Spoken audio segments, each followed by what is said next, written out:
Cocentaina, dijous 19 d'abril de 1520.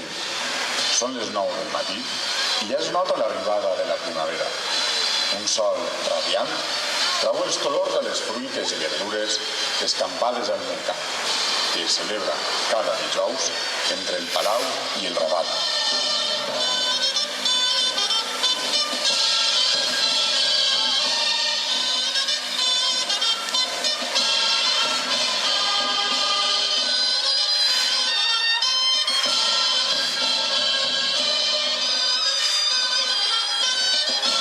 Però el bullici de la gent al mercat quasi no s'escolta en la capella de Sant Antoni, dins del palau.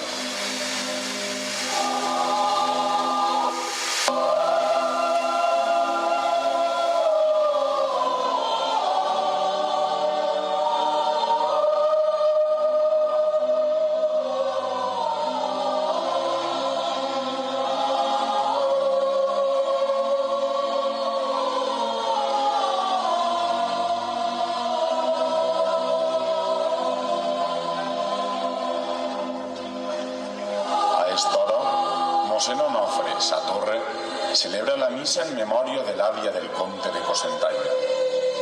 Una celebració íntima a la que assisteix el fill del comte, en Guillem Roig de Corella, un home anomenat Constantí Fajardo, un xiquet i personal del servei.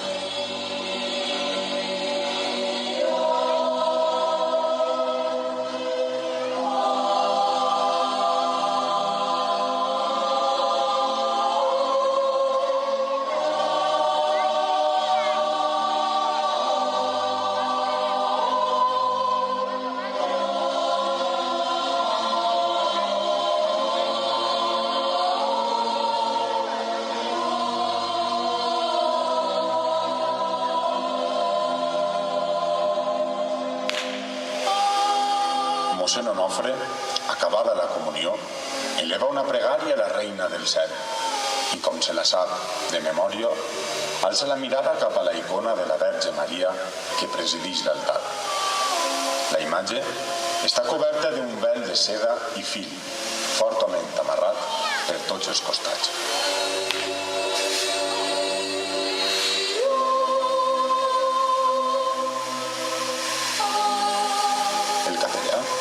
Veu una cosa singular al rostre que s'entreveu sota la tela i calla l'oració un instant, intrigat.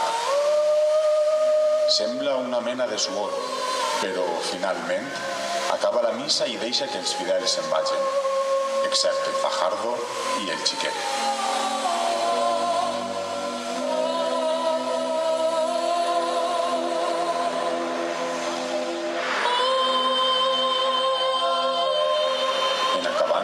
Sense dir una paraula, el mossèn trau de l'altar el quadre de la Verge i, davant la sorpresa dels dos, esgarra el vel.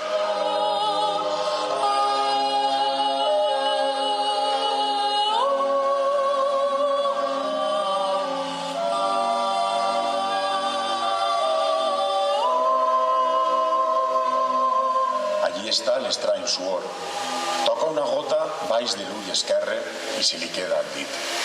L'expressió de la Verge ha canviat. Es veu esmortida.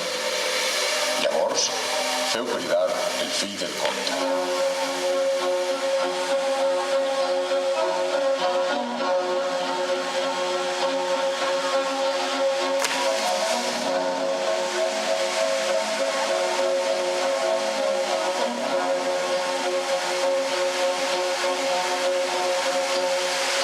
Els servents del palau, intrigats, s'assomaven per saber què feien i prompte s'escampà pel mercat la notícia que alguna cosa havia passat a la capella de Sant Antoni. Més de 500 persones es congregaren al pati d'armes, a més del vicari de Santa Maria, el justícia, els jurats, oficials i cavallers.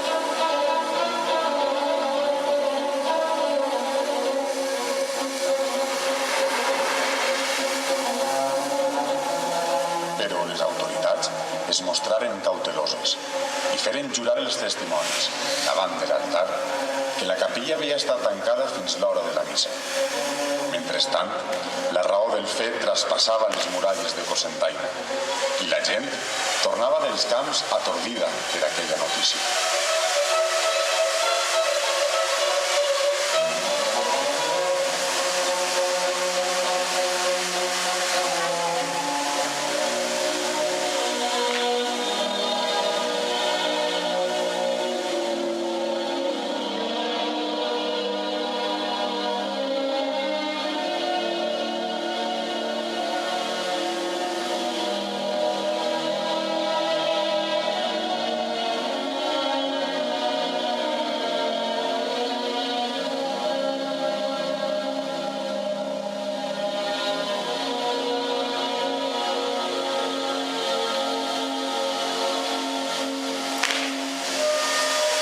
De Santa Maria feu cridar dos mestres per examinar els avaloris que adornaven la icona.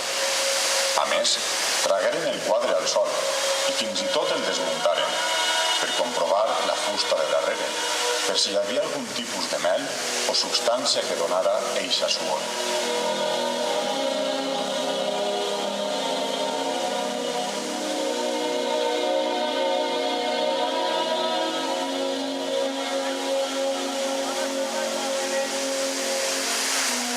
Al pati del Palau i a la plaça on estem ara, la gent esperava el veredicte dels experts, uns resant i altres mirant-se, intentant interpretar aquell fet.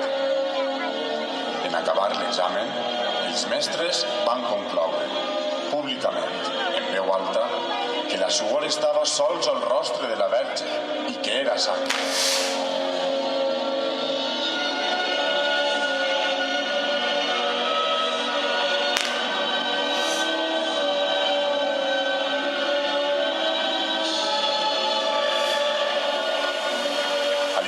De la capella de Sant Antoni, el vicari va contemplar la mirada de tendre soledat de qui seria la nostra maleta i tocar algunes llàgrimes del rostre i atacat per a sempre.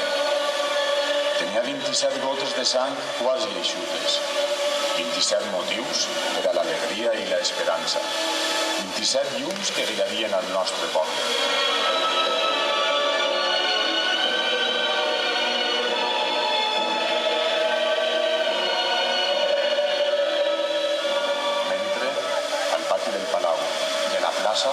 S'escoltava al poble de Cocentaina meravellat que repetia: «Miracle!